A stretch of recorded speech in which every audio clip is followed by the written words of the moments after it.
you're running a Windows PC, there's a good chance you've seen an error message pop up on your screen at some point.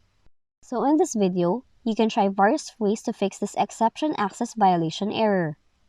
First up, run the hardware and devices troubleshooter. Do it by opening Run. Type in the following command, and this will open up the hardware and devices window. In this dialog box, click on the Advanced option, then choose Next.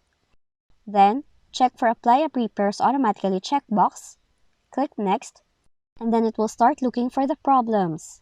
Then after the scan is completed, the troubleshooter will notify you of any issues and how to fix them.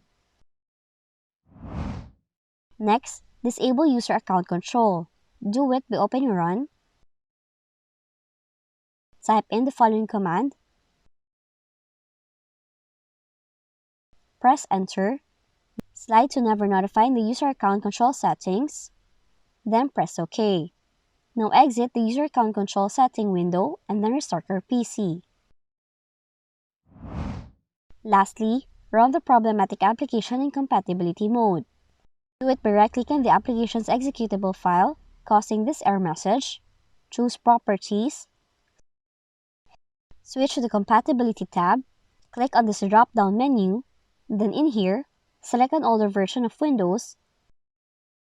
Then hit Apply, followed by OK. And those are the following fixes on this exception access violation code in your Windows PC. If you found this video helpful, kindly like and subscribe.